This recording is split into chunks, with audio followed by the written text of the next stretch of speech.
Bonjour et bienvenue sur le podcast On s'active, le podcast des sportives. Pour ce 5e épisode, nous allons rencontrer Leslie Heurtefeux. Leslie n'a rien à voir avec le milieu sportif. Elle n'est pas coach, mais directrice de crèche et maman de 2 petites filles, Laurine, 8 ans et demi, et Julia, 3 ans. C'est l'une de mes coachées à distance. Je l'ai coachée durant 2 ans et elle m'a ensuite suivie dans l'aventure du studio Fit Mom France où elle est abonnée depuis le lancement. C'est une personne que j'adore. Plus qu'une coachée, je la considère comme une vraie amie maintenant, avec qui je peux discuter de mon quotidien de maman et partager nos expériences. J'avais très envie qu'elle vous raconte son parcours et je suis enchantée qu'elle ait accepté mon invitation.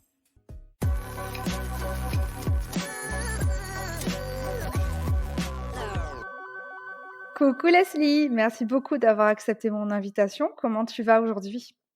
Coucou Caro, écoute, très bien, j'ai hâte.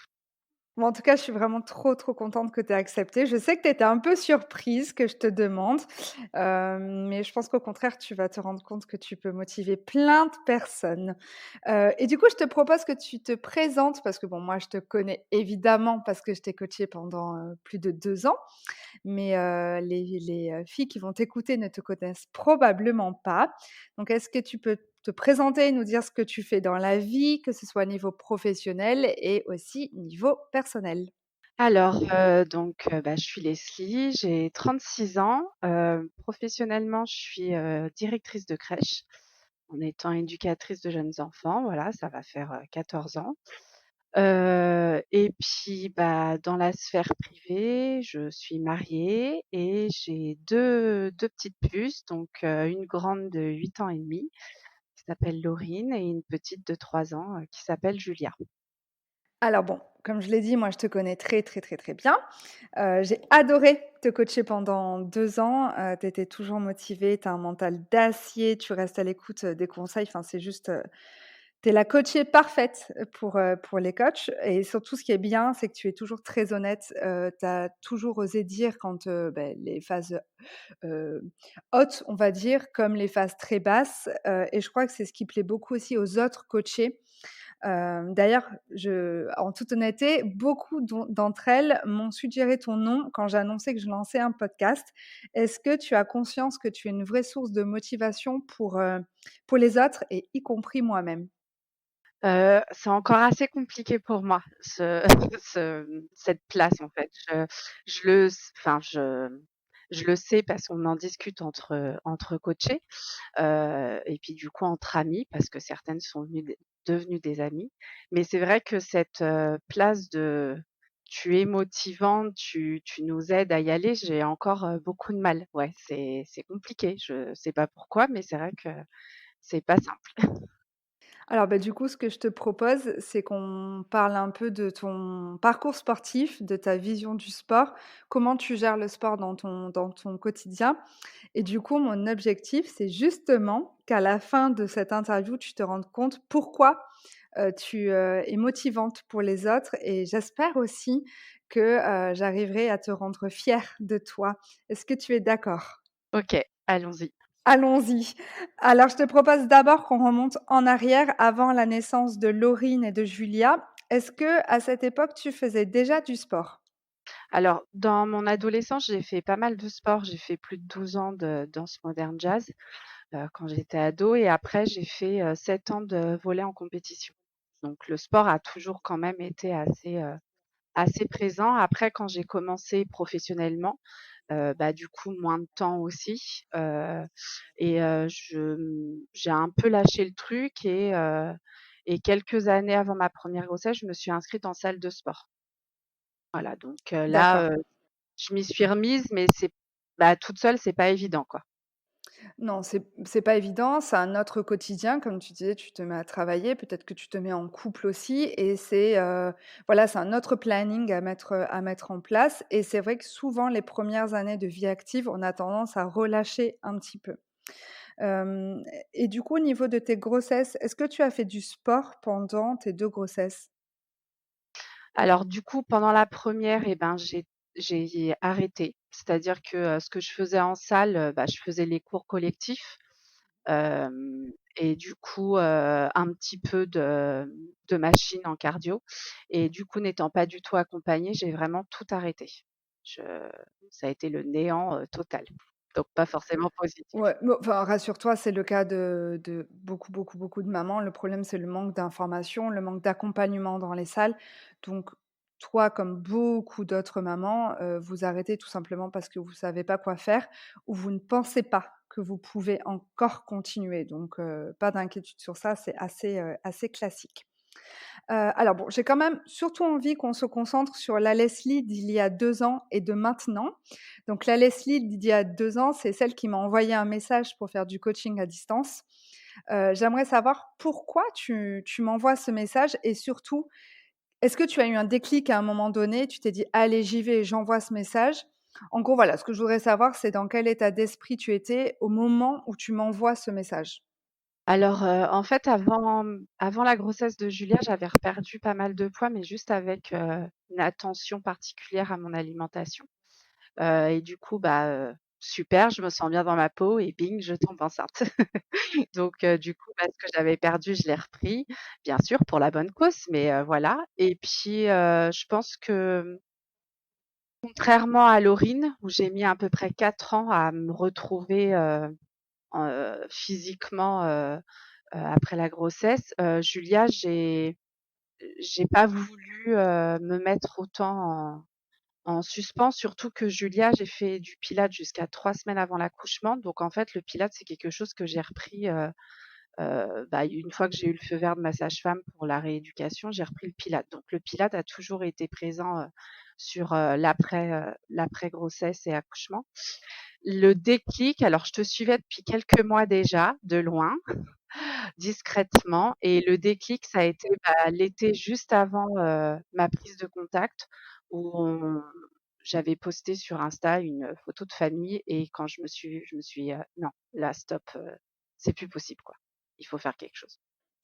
Ouais, les photos, c'est souvent un déclic, hein. En fait, ce qui ressort, souvent et je m'inclus d'ailleurs, on se voit pas trop grossir généralement puisque de toute façon, on se voit tous les jours dans le miroir. Des fois, on évite le miroir, et puis, voilà, on prend des kilos au fur et à mesure et d'un coup, un jour, on a une photo ou une vidéo et on se voit réellement, en fait, à ce moment-là et voilà, la photo ou la vidéo, c'est souvent un élément déclencheur. Hem, bon, en tout cas, ça a été une bonne décision que tu as prise, puisque tu as perdu quand même, pas mal de poids. On en parlera un petit peu plus tard.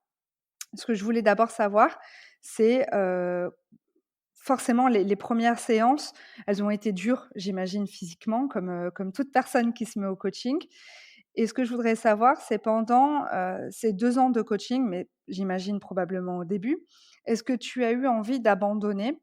Et si oui, comment tu faisais pour retrouver la motivation et repartir à chaque fois? Alors les premières séances, oh mon Dieu, c'était, ce fut dur. Mais en fait, dans le principe de ton coaching, c'était vraiment les retours de séance faisaient que de toute façon, il était impensable pour moi de pas te faire un retour complet de ma séance, finie. D'accord. Donc je crois que sur les 2 ans, c'est peut-être arrivé 2 ou 3 fois qu'une séance, soit, heu, arrêtée au milieu ou aux 3/4 et ces séances-là, je les ai refaites après parce que vraiment ce sentiment de pas les finir, c'était juste pas possible. Je me rappelle, des premiers burpees et tout quand je voyais tes tutos, je me disais: «Non mais sérieusement Caro, tu crois franchement que je vais réussir à faire ça?» C'était, non, non, c'était vraiment impressionnant et puis je me rappelle parce que, les premières vidéos des mouvements aussi qu'on t'envoyait pour Oui. que tu puisses modifier et ajuster la posture et quand je revois les premières vidéos, mais je me dis: «Bon, c'est cool, de l'eau a coulé sous les ponts depuis». Mais c'est vrai que c'est impressionnant et je pense que vraiment la relation en fait, déjà de confiance et de non-jugement de ta part a été, ultra rassurante parce que, moi j'estime en tout cas que quand j'ai commencé le coaching, j'avais un niveau, 0 quoi. Enfin, je crois que je te l'ai dit sur les premiers burpees, c'était c'était une baleine qui sautait, quoi. C'était un truc de fou. Je J'arrivais pas, je me sentais, lourde, pataude, enfin c'était horrible et en fait, tes retours de séance, non jugeants, qui n'étaient pas dans de la critique, mais qui étaient vraiment constructifs sur, bah, juste ce positionnement-là, ton temps, il est plutôt correct. Enfin, tout ça fait que, bah, en fait, j'étais dans une bulle de bienveillance, et ça m'a donné envie de pas lâcher et puis je pense que, bah, petit à petit malgré tout et assez rapidement quand même parce que, bah, quand tu passes de une séance de pilates par semaine à, 2 séances de coaching plus ton pilates dans la semaine, bah, l'évolution elle arrive quand même assez rapidement et du coup, bah, il y a de l'aisance qui arrive dans les mouvements donc ça a quelque chose de très rassurant. Absolument. Quel que soit le niveau qu'on a au début quand on commence un coaching ou même une autre activité sportive, forcément c'est difficile. Mais on le répète souvent, ce qui va compter, c'est la régularité. Donc, plus tu vas avancer dans les séances, plus tu vas t'accrocher au départ et plus tu vas sentir que tu progresses, que tu évolues, comme tu dis, que tu es plus, voilà, tu fais les mouvements de façon, plus à l'aise et forcément, bah, de ressentir cette évolution-là, ça te donne envie de continuer. Finalement, le plus difficile, on le dit tout le temps, c'est les premières semaines, c'est les premières séances, c'est les premiers pas. Dès qu'on avance, ça va quand même beaucoup mieux. On reconnaît ce que c'est un squat, on reconnaît ce que c'est un burpees. Ça n'empêche que c'est difficile quand même, mais on le fait avec un peu plus de facilité et du coup, c'est là qu'on se dit: «Ah, ça paye finalement un petit peu». Et du coup, sur ces efforts, donc au départ, je précise, tu m'avais contacté pour une perte de poids. Sur le bilan que tu m'avais rempli, tu avais écrit que tu voulais perdre 30 kilos. Alors en tout, tu en as perdu, 13, ce qui est déjà très, très bien. Mais c'est on n'a pas atteint ton objectif. Est-ce que c'est quelque chose qui a pu te démoraliser à certains moments? Est-ce que tu trouvais que ça allait pas assez vite? Oui, il y a eu des moments où je me suis dit, il y a eu des périodes où je me suis dit: «Mince, avec tout ce que je donne, pourquoi si peu, quoi?» Enfin, c'est vraiment, alors je sais que ton leitmotiv, les filles, c'est pas le sport qui fait tout, c'est 20 et le reste, c'est l'alimentation. Ça, c'est plus qu'intégré et puis, bah, à différentes périodes en ces 2 ans, bah, je l'ai clairement vu parce que les périodes où au niveau de l'alimentation, bah, ça allait, c'était fluide et tout, bah, du coup, forcément, ça descendait plus vite aussi. Hem, donc oui, oui, il y a vraiment eu des moments où on a eu des discussions où je t'ai dit: «Caro, c'est là, ça me démoralise, ça va pas assez vite» ou ça reprend, ça remonte et là, je viens de passer un palier, j'ai trop peur de repasser au-dessus, quoi. Ouais, je vois et du coup, tu vas faire quoi pour éviter de repasser ce palier? Bah, du coup, j'essaie de prendre du recul sur, pourquoi là? Qu'est-ce qui se passe? Est-ce que dans Très mes bien. séances, je suis toujours régulière? Est-ce que voilà, au niveau du sport, je suis dans ma ligne de conduite? Et si c'est le cas, bah, vraiment, je me penche sur mon assiette, quoi. C'est là, qu'est-ce qui va pas? Est-ce que tu es fatiguée? Est-ce que émotionnellement c'est compliqué et du coup, bah, tu manges plus en quantité? Est-ce que tu te mets à grignoter? Enfin, voilà, j'essaye vraiment de après bon, il y a tout l'aspect global avec le sommeil, le stress, l'émotion. Moi, je suis une éponge vivante, hein. C'est un truc de dingue dès que les Oui. émotions, prennent leur lait, je enfin, j'ai pas besoin de manger, 36 000 choses, mais ça se ressent de suite sur ma prise de poids. Absolument. C'est d'ailleurs quelque chose que je t'ai, souvent dit, que tu es quand même très, très sensible, au stress, par, je pense, déjà ton métier qui est un métier assez prenant et assez, stressant, mais aussi par ton caractère, donc forcément le stress peut jouer, dans la perte de poids ou dans la non perte de poids du coup. C'est un facteur qu'il faut regarder. Il y a pas que le sport et que l'alimentation. Évidemment que ça, c'est la base, mais il y a aussi le sommeil, le stress et toutes les émotions que l'on a qui peuvent, jouer sur l'atteinte ou pas de nos objectifs. C'est vrai. Est-ce que ça t'est arrivé, puisque tu parles de l'alimentation, de te dire: «Bon là, j'ai fait vraiment trop d'écart. j'ai fait n'importe quoi, hier soir, j'ai mangé une raclette, je me suis cassé le ventre, il faut que j'aille faire une séance pour éliminer. Est-ce que ça t'est arrivé de te punir, sportivement, on va dire, parce que tu estimais que tu avais mal mangé? Je pense qu'au début, oui, j'étais encore dans cette dynamique-là à me dire, bah, de toute façon, c'était aussi l'objectif et le pourquoi du coaching, c'était de me dire: «Je fais du sport parce que je veux perdre du poids». Donc oui, au début, j'avais encore des périodes où je me disais: «Là, hier, tu as fait n'importe quoi. Tu te cales une séance de cardio de rattrapage ou tu sors courir, mais tu te bouges, quoi». D'accord, et est-ce que tu trouvais que ça payait sur la balance? Pas du tout. Dans la tête sûrement, mais dans la balance, pas du tout. Ah oui, mais c'est ce que je voulais te dire, c'est ce que je voulais que tu dises, c'est que non, ça marche pas. On peut pas se dire, qu'il faut se punir avec le sport. C'est, hyper, mauvais de se dire ça. C'est une relation malsaine au sport. Le sport, c'est et la bouffe, c'est censé, être des moments de plaisir. Donc si on a envie de manger une raclette, on mange une raclette, mais derrière, on va pas manger une salade ou, aller se tuer, à faire une séance de running ou de n'importe quelle autre activité. On mange une raclette parce que on a envie de manger une raclette avec les copains, la famille, on profite du moment et basta. On finit la raclette et on reprend sa vie normale.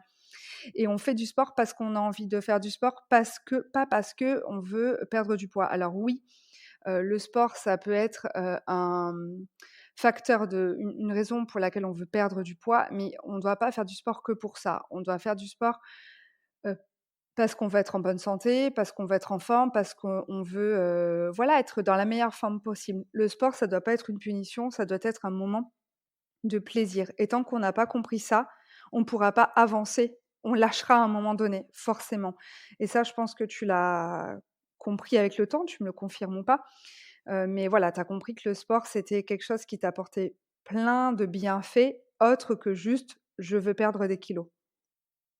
C'est totalement ça. Je pense que alors en termes de, de date, je saurais pas te dire à quel moment j'ai eu le déclic, mais c'est vrai que maintenant, alors j'ai du mal à lâcher du lest et à faire des semaines de pause, tu le sais bien, mais Oui.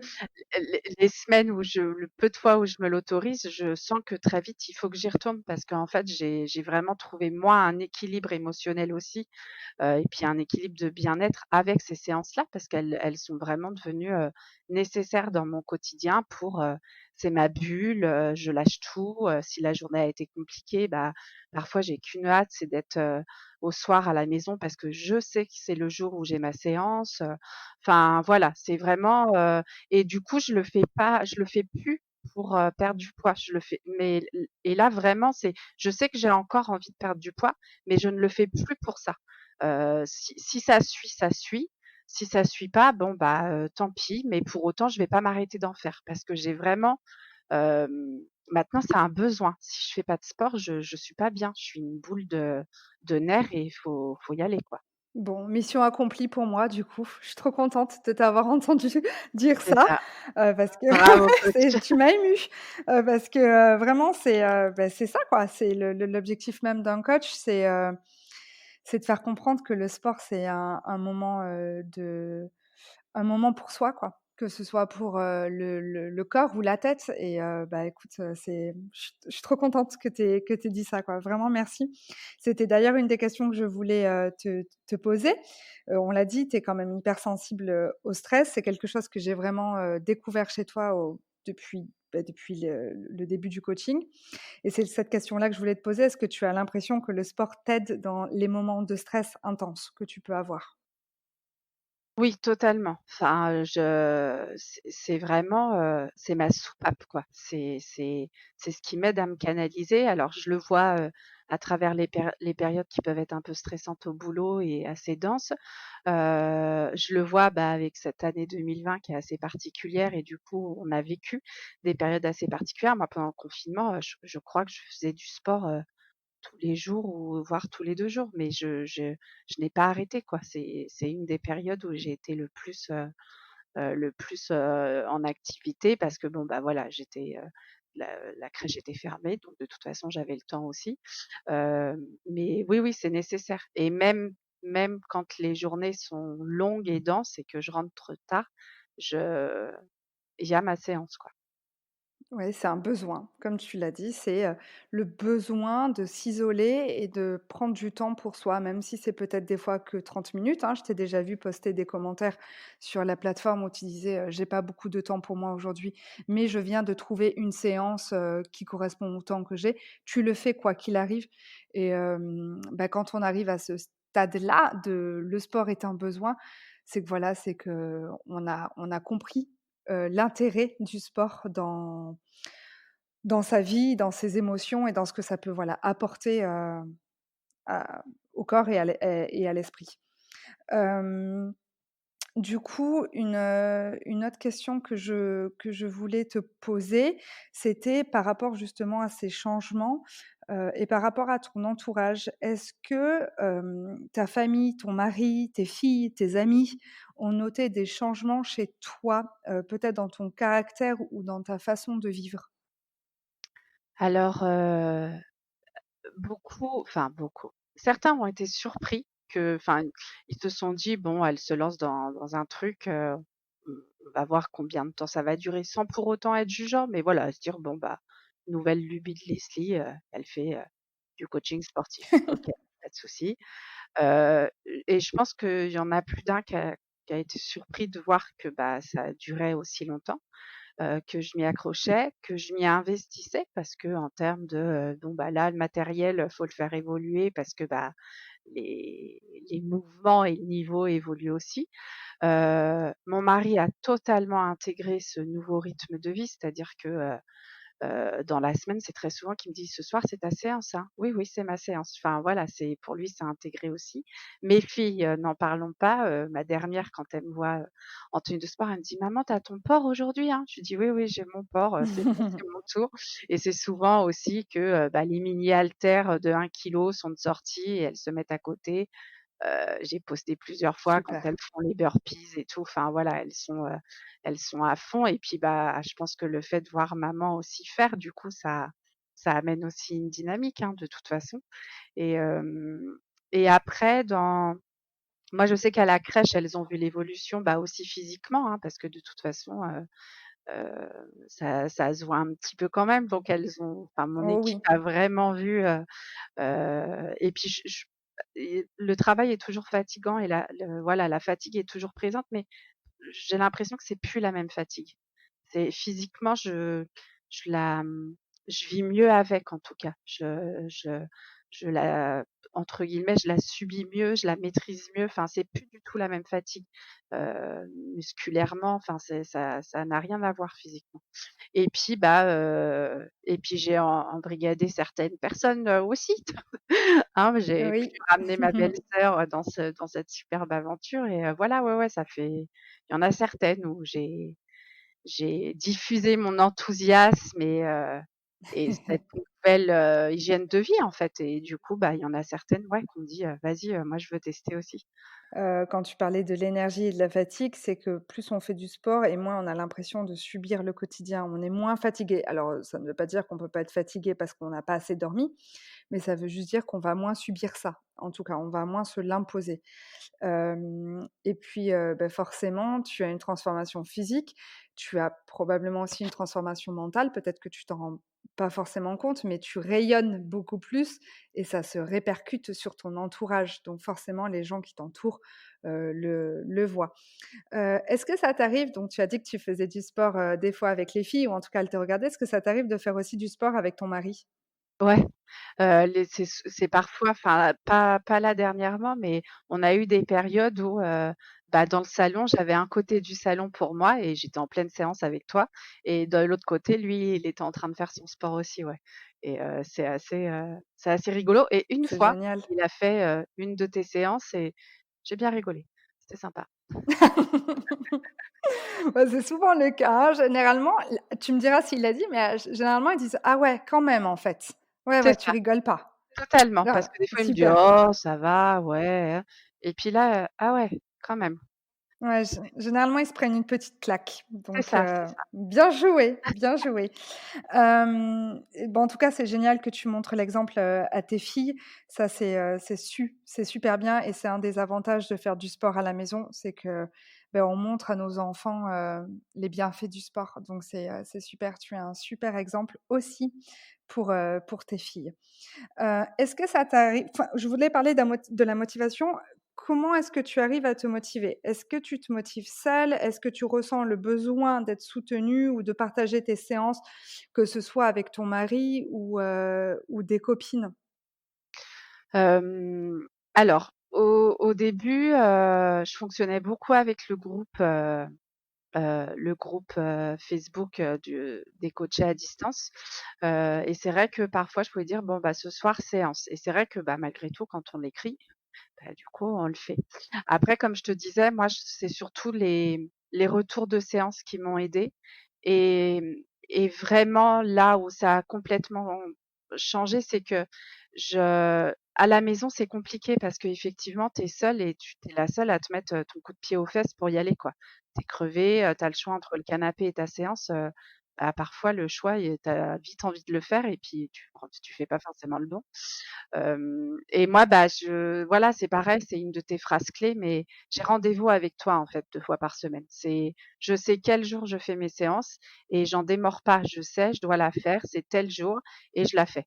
Donc et ça m'a vachement aidée en termes de motivation à instaurer, de la régularité dans le process, en fait. Oui, oui, c'est ce que je répète souvent de dire, «Je me fixe un jour et une heure pour faire ma séance et quoi qu'il arrive dans ma journée, je la ferai». Que je sois fatiguée, que j'ai plein de choses à faire à la maison, que enfin voilà, que mon mari ait envie de passer du temps, je m'en fiche en fait, c'est mon moment à moi et je le fais parce que je sais que ça va me faire du bien. Même si j'ai pas envie sur le moment et ben je fais quand même ce premier pas, je pose mon cerveau et c'est parti pour ma séance et dans tous les cas, on ne peut jamais regretter une séance. C'est impossible. C'est ça, Du tout à fait. c'est ça, hein. Alors du coup, je voulais, te parler, du studio Fit Mom France parce que tu l'as dit pendant 2 ans tu étais en coaching avec moi et c'est ce qui te motivait, c'était justement de faire, ces retours que tu me faisais après chaque séance et c'est vrai que c'est quelque chose qui revient souvent. Moi, je on me dit souvent: «J'ai besoin de quelqu'un derrière moi pour me motiver, j'ai besoin d'avoir une coach. Je ne suis pas capable de faire une séance toute seule à la maison». Alors déjà, en toute honnêteté, moi, ça m'impressionne, les filles comme toi qui arrivent à faire, pendant autant de temps des séances seules à la maison. Vraiment bravo parce que voilà, vous m'impressionnez beaucoup et mais en même temps, moi je réponds toujours, tu fais pas la séance pour un coach, tu fais pas la séance pour ton mari, tu fais la séance pour toi. Donc finalement, la seule personne qui doit être derrière toi, c'est pas un coach, c'est toi-même. Tu le fais pas pour faire plaisir à ton coach, tu le fais plaisir pour tu te fais plaisir à toi, tu le fais pour ta santé. Et du coup, la question que j'avais pour toi, c'est, donc après ces 2 ans de coaching, je vous ai annoncé que j'ai arrêté les coachings à distance. Alors beaucoup d'entre vous ont été évidemment tristes que ça s'arrête et moi d'ailleurs la première parce que je sais que je cassais, un lien que j'adorais avec mes coachés. Et la très grande majorité des coachés m'ont suivi sur la plateforme, dont toi. Et donc maintenant, tu fais toutes tes séances en autonomie sans me rendre des comptes et tu lâches toujours rien. Donc la plateforme, elle a été lancée il y a 8 mois maintenant et tu es toujours là. Tu es toujours à faire tes séances semaine après semaine. Comment tu arrives à te motiver maintenant toute seule sans devoir me rendre des comptes? Bah, je pense que le cheminement a été là, en fait. C'est qu'effectivement, je pense que quand je me suis lancée dans le coaching, j'ai eu le déclic de faire quelque chose parce que je ne pouvais plus me voir telle que j'étais mais malgré tout, je le faisais aussi pour ma coach parce que j'avais un «rendu» entre guillemets à faire, 2 fois par semaine. Mais, voilà, tout sur ces 2 ans, je pense que petit à petit, je le faisais pour toi, mais très au bout d'un moment, la priorité, c'était moi et en fait, je le faisais pour moi. Comme tu disais tout à l'heure, ce sentiment de bien-être, cette satisfaction d'avoir été au bout de cette séance parce que des séances difficiles, il y en a eu et te dire, «Waouh, j'ai pas lâché, j'ai été jusqu'au bout» et je pense que c'est ça, en fait, qui fait que oui, moi, le studio m'a beaucoup j'ai j'ai eu peur, j'ai eu très peur de me dire: «Leslie, tu vas tout lâcher. Il y aura plus le retour de carreau et tu vas tout lâcher. Alors ce qui m'a rassurée aussi, c'est que dans un premier temps, tu m'as dit: «Bon Leslie, si tu as besoin, qu'on en discute parfois et tout, ou d'être sûre que, la séance que tu vas faire là, elle te correspond et tout, il y a pas de souci». Mais et en fait, je pense que très rapidement, je me suis rassurée toute seule aussi à me dire: «Bon, bah, en fait, la rigueur et ton planning que tu te fais, toutes les semaines alors que tu suis parce que c'est Caro qui te les faisait et qui t'envoyait le planning, en fait, tu es en capacité de le faire toute seule et cette rigueur, elle était là et au final, elle a aucune raison de ne plus être là». Donc et comme tu dis en plus, un des avantages, c'est que, bah, quand tu faisais les coachings à distance, on recevait notre coaching pour le mois et on avait nos séances, à la semaine. Là, bah, comme tu dis, si j'ai un jour où je sais que j'ai qu'une demi-heure, bah, si ça avait été du coaching à distance et que la séance durait, 40-45 minutes, bah, j'aurais peut-être été un peu en difficulté. Là, je farfouille un peu sur la plateforme et je peux vraiment, encore plus adapter, quoi. Donc heu, enfin voilà, je pense que c'était tellement ancré au moment où on est passé sur Studio que, in fine, pour moi, c'est resté ancré, en fait. Ça a pas fait séisme, quoi. C'était pas le tremblement de terre qui mettait fin à tout ce qui avait été, mis en place, en 2 ans. Oui et puis je pense qu'il fallait juste que tu te rassures, mais tu étais pas la seule, hein. Il y en a quand même, énormément qui m'ont dit: «J'ai peur de pas y arriver, j'ai peur d'être en autonomie, j'ai besoin de rendre des comptes» et je vous ai tout dit: «Mais arrêtez, vous êtes largement capable d'y arriver maintenant» et souvent, on se sous-estime, en fait et écoute, regarde, hein, 8 mois après, tu es encore sur la plateforme et d'ailleurs, heu, quasiment toutes mes coachées, y sont encore. Hem, Celles qui ont arrêté, elles sont très, très, très, très peu. C'est celles qui avaient vraiment besoin d'avoir quelqu'un derrière elles. Mais finalement, la très, très grande majorité, vous vous êtes rendu compte que vous aviez un mental assez fort pour y arriver toute seule. Donc bravo parce que je suis très, très fière de vous. Hem Du coup, est-ce que tu peux nous parler de comment tu t'organises au quotidien? Parce que donc tu l'as dit, tu es directrice de crèche, tu as 2 filles, donc bah, forcément, tu as un quotidien qui est aussi chargé que n'importe quelle autre maman qui travaille. Comment tu t'organises niveau sportif? Combien de séances tu fais par semaine? Quelle activité tu fais? En gros, bah, quelle est ta routine sportive? Alors je sais que, les premiers temps, je la faisais en rentrant du travail. Et puis en fait, assez rapidement, je me suis aperçue que, ça pouvait grignoter sur du temps avec les filles ou, bah, les filles, venaient un peu parasiter, la séance, donc c'était pas forcément, évident. Donc très, très, très rapidement, en fait, je me suis dit: «Je rentre à la maison, je m'occupe de mes 2 loutes, je prends le temps qu'il faut et une fois qu'elles sont au lit, c'est mon moment à moi». Mais du coup, bah, forcément, c'est pas évident parce que moi, elles sont au lit à 20:00-20:30. Donc tu te dis que là, tu commences ta séance et après tu manges et tu profites de ta soirée. Donc mais du coup, bah, en 2 ans, c'est ce qui s'est mis en place. Hem, donc moi, j'ai 2 séances avec toi par semaine. Hem, Là, actuellement, je fais, une séance, full body, donc on travaille, heu, le corps dans toute sa totalité et puis une autre, la deuxième plus spécifique, soit, haut du corps, soit bas du corps. J'ai une séance de pilates par semaine aussi. Alors en temps normal, je l'ai, avec, bah, ma prof que j'ai depuis 5 ans avec l'association qui est dans ma ville. Donc là, bah, en ce moment, c'est avec toi.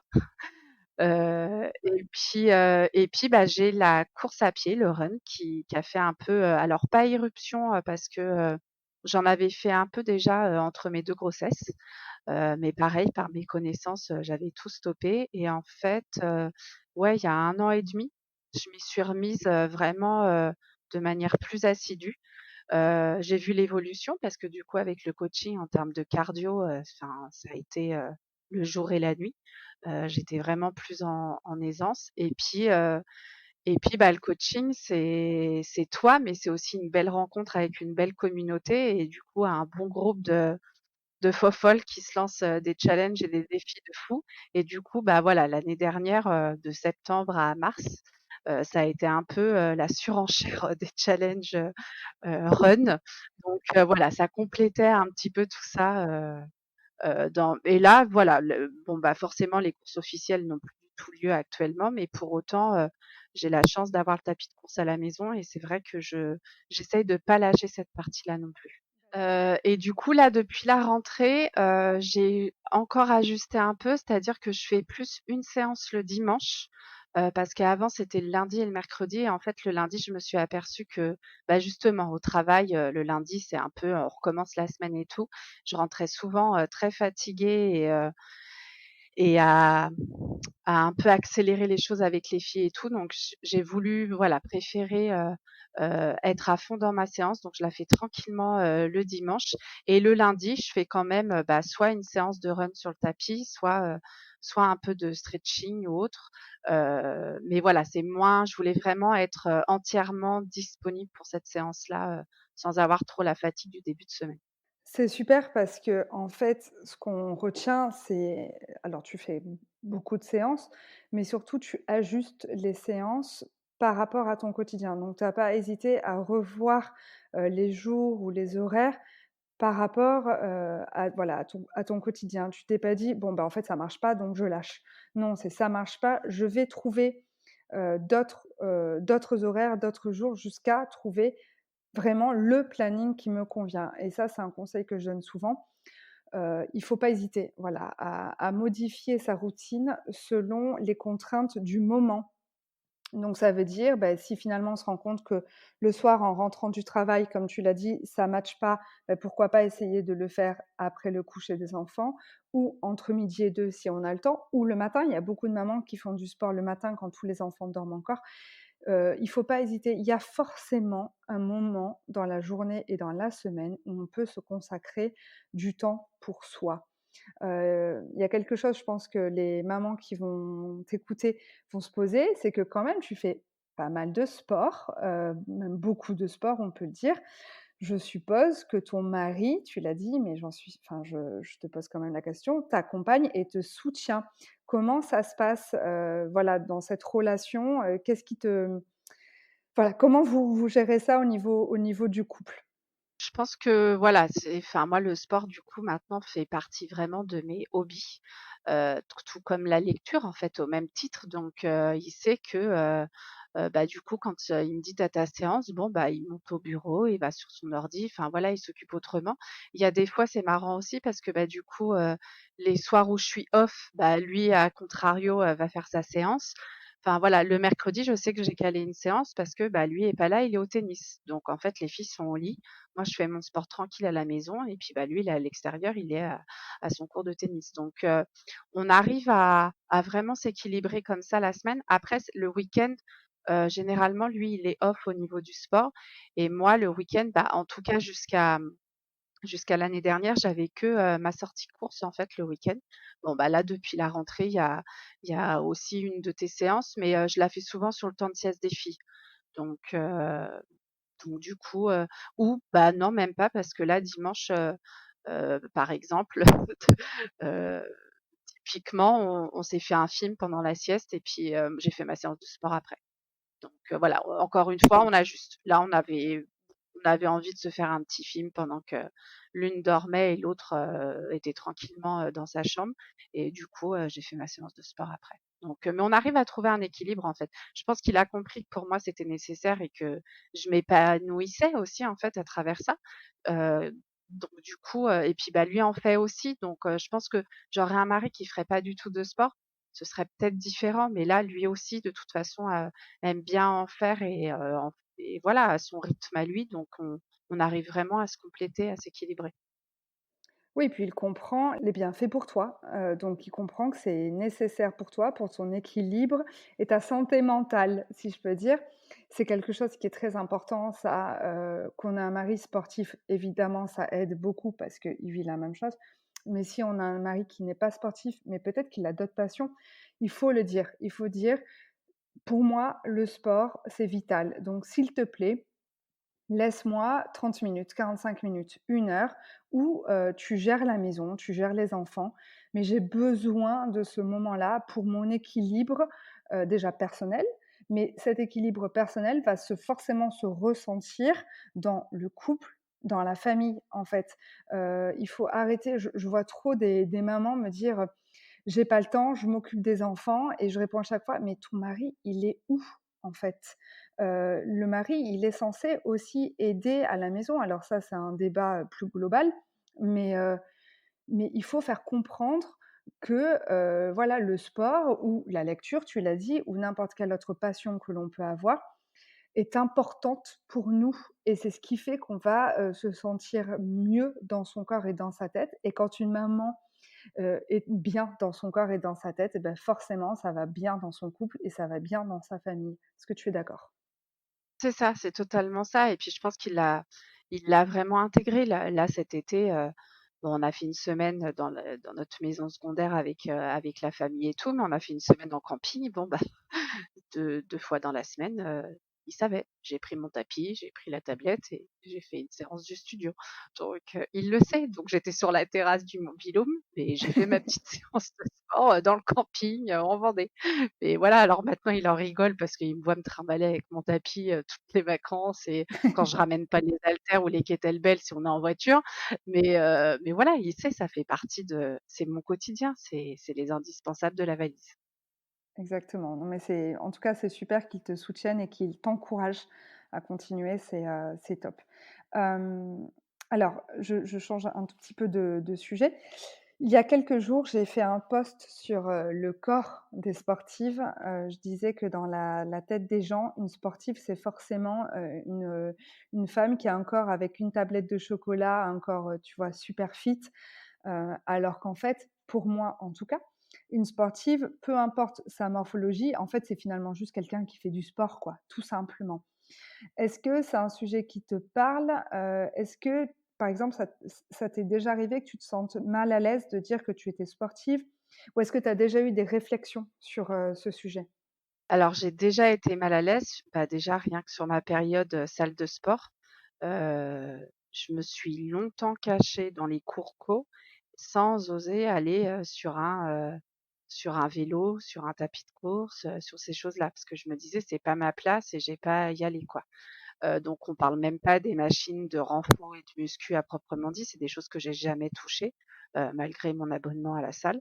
Donc oui, oui et même encore maintenant quand on me dit: «Est-ce que tu fais du sport?» est-ce que, je me décris pas, sportive.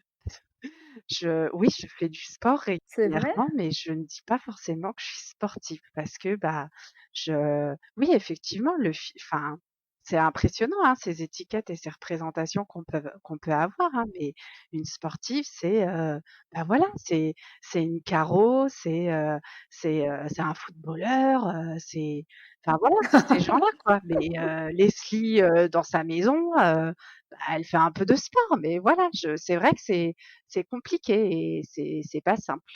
C'est pas évident de sortir de ces représentations. C'est pas évident, mais je te rassure, tu es tout autant sportif que moi. Une sportive, c'est quelqu'un qui fait du sport. Basta. Quel que soit, l'activité, le nombre d'heures par semaine, tu es sportive, Leslie, c'est évident. Tu te rends compte, tu fais quand même vachement de sport, toute la semaine et depuis très longtemps. Donc, non, tu peux te qualifier de sportive, je te le confirme. Est-ce que du coup, tu trouves pas que tu es un peu trop stricte avec toi-même? Ouais, alors ça, c'est un peu souvent ce qu'on peut me reprocher, c'est effectivement souvent le discours que j'ai auprès, des amis pour les rassurer, pour les remotiver, pour les déculpabiliser, c'est des propos et des paroles que j'ai pas du tout, envers moi. Donc c'est vrai, je suis très exigeante, vis-à-vis de moi. Heu, Ça me joue souvent des tours, parce que parfois ça me rend un peu malheureuse parce que je peux gamberger et me nouer le ventre, pour des exigences un petit peu trop hautes. Mais voilà, ça c'est dans ma nature, j'y travaille aussi, hein, mais c'est vrai que, je pense que c'est ce qui m'aide aussi à me challenger ou à faire des choses aussi parce que du coup, si tu places la barre trop bas, bah, Absolument. tu fais pas grand chose, quoi. Donc après, faut trouver le juste milieu entre, elle est haute et elle est trop haute, quoi. Oui, il faut pas se sous-estimer et du coup, rester tout le temps peut-être dans sa zone de confort, voire ne rien faire. mais il faut pas non plus être trop strict avec, soi-même, trop exigeant. Bon, c'est souvent le cas aussi, hein, heu, mais heu mais non, mais je te rassure, tu es un sportif, tu es une vraie source de motivation et ce que tu dis à tes copines, tu peux aussi te le dire à toi-même. Heu, J'espère que je te prouve quand même que tu peux être fière de toi parce que vraiment tu as une évolution, incroyable. Tu as jamais, jamais, jamais lâché en 2 ans. Heu, Tu lâches pas alors qu'on est passé sur la plateforme, tu te renouvelles, tu te réadaptes, tu fais du sport même en vacances, tu motives, tellement de personnes, autour de toi que tu ne peux être que fière de toi et de ton évolution. S'il te plaît, dis-moi que tu es fière de toi. Oui, allez, je commence à l'être. Non, non. Ah, quand même! Après, vraiment la grosse découverte, du coaching, c'est vraiment le mental. Enfin ça, c'est quelque chose, je je ne soupçonnais même pas pouvoir, avoir ça. Ouais, et est-ce que du coup, quand on est passé sur la plateforme avec les vidéos et le fait que je sois là pour t'entraîner, est-ce que ça t'a, reboosté ou montré que tu pouvais aller encore plus loin, plus vite, plus fort? Ouais, alors, je kiffe parce qu'il y a des fois, tu as un rythme de fou et je me dis: «Allez, Leslie, il faut que tu aies le même rythme que Caro, lâche pas, tiens, tiens». Donc j'adore et puis bon alors par contre, quand tu as des fous rires en plein milieu des abdos, des choses comme ça, du gainage, c'est horrible. Des fois, je te dis: «Non mais Caro, pas maintenant, pas tout de suite là, pas le fou rire maintenant». Non, c'est vraiment chouette et puis, bah, et ça tout le monde te le dit sur les commentaires, mais tu as toujours la remarque, la réflexion au moment où on fait le truc. C'est-à-dire que tu es en gainage, tu fais une planche, tu commences à faire la tente et là on t'entend: «On baisse bien les fesses, hein, on remonte pas la tente».